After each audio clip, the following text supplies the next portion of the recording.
CUET common university entrance test, जिसको हम पहले central university common entrance test के नाम से भी जानते थे, वो आज के जमाने में बेहद जरूरी हो चुका है उन क्लास 12th के सभी स्टूडेंट्स के लिए जो आगे जाकर के बेस्ट प्रेस्टिजियस या मोस्ट रेप्यूटेड कॉलेज में एडमिशन लेना चाहते हैं और वहां से एक बहुत ही बढ़िया कोर्स करना चाहते हैं। जितने भी स्टूडेंट्स क्लास 12th में हैं, ये क्लास 12th के बोर्ड एग्जाम्स के बाद इस एंट्रेंस टेस्ट में अपीयर होते हैं एंड उसमें एक अच्छा स्कोर करने का मतलब होता है एक बहुत ही अच्छे कॉलेज का मिलना।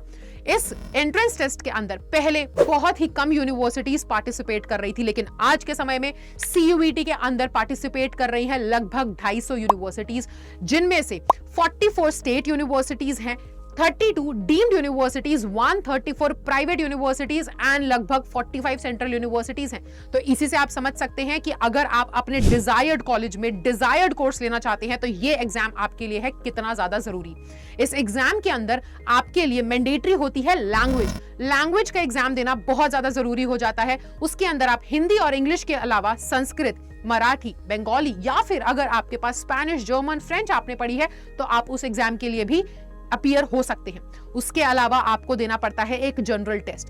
एंड यहां पर बच्चे सोचते हैं कि क्लास 12th का महत्व खत्म हो चुका है, अगर मुझे CUET देना है तो ऐसा नहीं है, क्योंकि CUET के एग्जाम में आप जब बैठते हैं और आप जिन जिन सब्जेक्ट्स के एग्जाम देते हैं ये वही सब्जेक्ट्स होते हैं जिनके लिए आप ऑलरेडी क्लास 12th में प्रिपेयर कर रहे थे।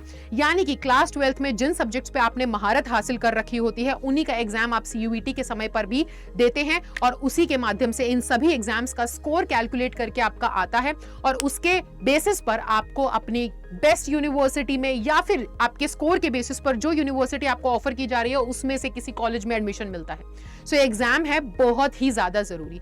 क्लास 12th में आपके जितने भी सब्जेक्ट्स हैं उसके अंदर आपकी जो पकड़ है उन सभी सब्जेक्ट्स पर वो इतनी अच्छी होनी चाहिए कि उसके बाद जब आप CUET में बैठे तो आप बहुत ही बढ़िया मार्क्स से पास हो।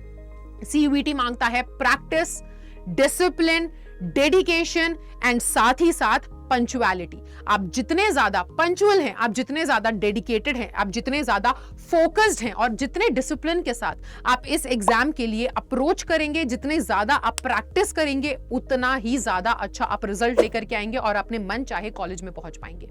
और इसी के साथ CUET हिंदी मीडियम जो है उन सभी हिंदी मीडियम स्टूडेंट्स को मदद करना चाहता है, मदद कर रहा है जो CUET एग्जाम को देना चाहते हैं 2024 में। CUET के बारे में हिंदी मीडियम जितने भी स्टूडेंट्स हैं या फिर यूपी बोर्ड का कोई बच्चा है, MP बोर्ड का कोई बच्चा है, बिहार बोर्ड का कोई बच्चा है, वहां तक इतनी जानकारी नहीं पहुंची है। अभी भी बहुत से ऐसे बच्चे हैं जो अपने एग्जाम को दे देते हैं 12th क्लास के एग्जाम के बाद उनको पता नहीं होता है कि क्या मुझे करना है। इससे पहले CUET से पहले बहुत सारे कॉलेजेस, बहुत सारी यूनिवर्सिटीज अपने खुद के कुछ एग्जाम्स कंडक्ट करवाती थी या फिर वो सिर्फ क्लास 12th के बेसिस पर एडमिशन दे दिया करती थी। लेकिन अब आपको CUET से गुजरना पड़ता है, इस एंट्रेंस टेस्ट को देना पड़ता है। और इस एंट्रेंस टेस्ट के लिए कैसे तैयारी की जाए, क्या पढ़ा जाए, क्या सिलेबस है, एग्जाम पैटर्न क्या है, मार्किंग स्कीम क्या है, ये सभी चीजें बच्चों को पता नहीं होती है। तो CUET हिंदी मीडियम चैनल आप सभी को गाइड करने के लिए है। सारी अपडेट्स आपको यहाँ पर मिलती रहती हैं CUET से रिलेटेड। आपकी क्लास 12th की ही नहीं बल्कि 12th के बाद CUET के लिए कैसे तैयारी करनी है, क्या आपकी अप्रोच होनी चाहिए, क्या एग्जाम पैटर्न होगा, कैसे आपको पढ़ाई करनी है, सिलेबस क्या होगा, मार्किंग स्कीम क्या होगी, वो सारी चीजें यहां पर बेस्ट फैकल्टीज हैं आपको गाइड करने के लिए। तो आप अभी इसी वक्त इस चैनल के साथ जुड़ जाएं और अपने जैसे बाकी सभी स्टूडेंट्स तक इस चैनल को जरूर पहुंचाएं ताकि वो भी CUET के बारे में जागरूक हो सके, समझ सके और समय रहते उसकी तैयारी कर सके। तो 2024 CUET एग्जाम के लिए ऑल द बेस्ट।